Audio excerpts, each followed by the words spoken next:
and I have some riced cauliflower in this cheesecloth, and you really need to squeeze out all of the water. Check that out. Look at this water that I'm just squeezing out of the cauliflower. And in order to make your crust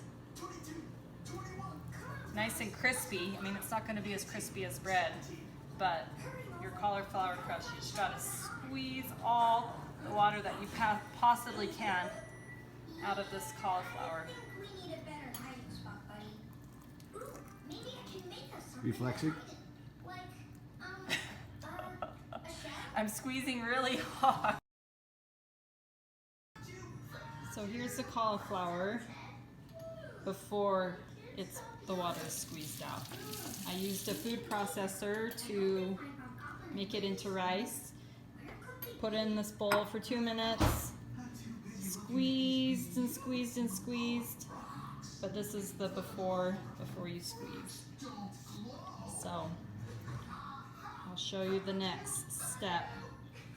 And this I am taking from Sarah DeVore. She makes the best cauliflower crust. I've done it before and I want to do it again, so I'm excited to do it again. Okay, so I have the cauliflower. It's been cooked. We squeezed out the water. I've added some Parmesan cheese. I have some mozzarella that I have blended up so it's minced and goes through the crust more evenly, and some 2 eggs that are nice and beaten.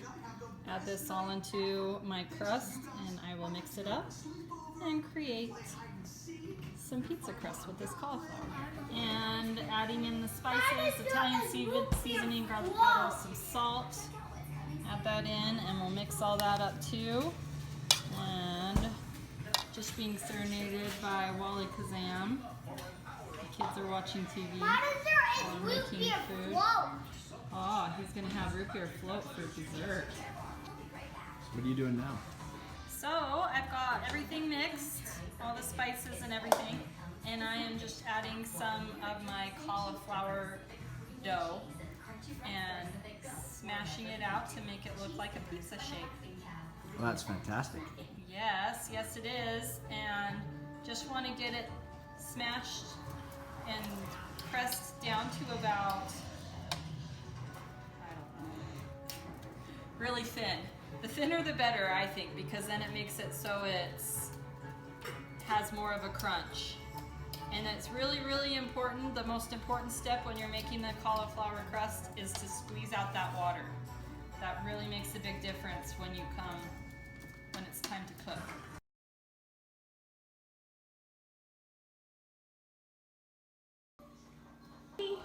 So it's important when you're cooking your crust, it's better to overcook it than undercook it because you don't want it to be soggy. I've read in a lot of comments with this cauliflower crust that people have soggy cauliflower crust.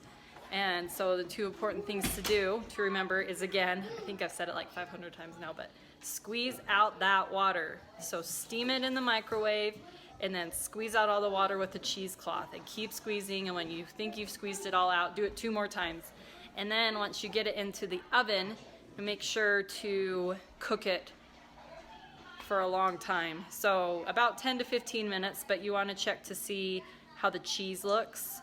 If the cheese is kind of turning golden brown, that's a good indicator of if the crust is cooked enough or not. But don't be afraid to cook it for a long time. It's not going to ruin the taste or anything. It will just be a little bit more crunchy.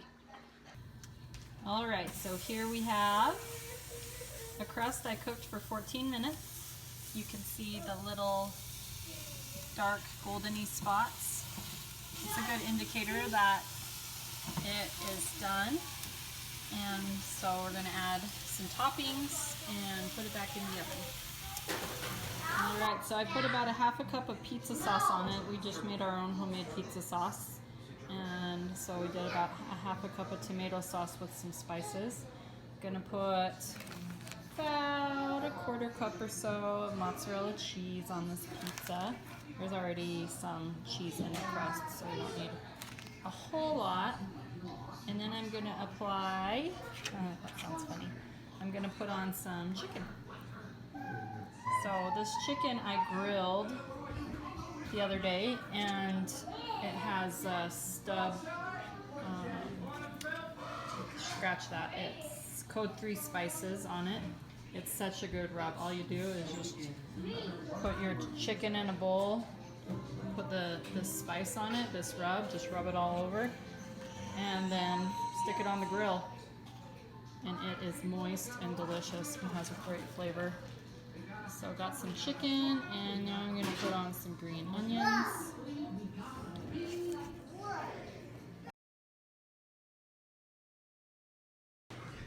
For this other cauliflower crust pizza, I decided to go with the Walden Farms sweet barbecue sauce.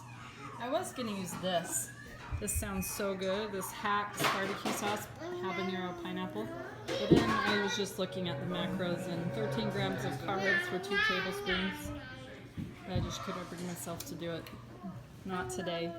Maybe another time if I work out my macros right. For another time I'll use it. But it sounds delicious, doesn't it?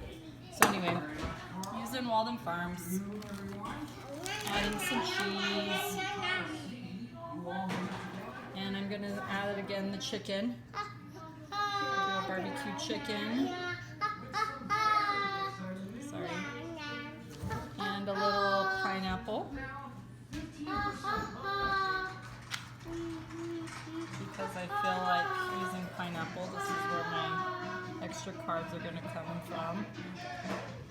Just over here have Turbo on the television for the kiddos. Party time. Party time in the house.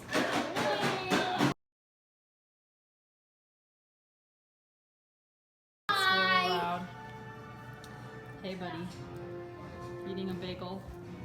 Desmond's eating a bagel. Just That's mom her. life. Mom life right here. So got this pizza ready to get in the oven. Looking fantastic.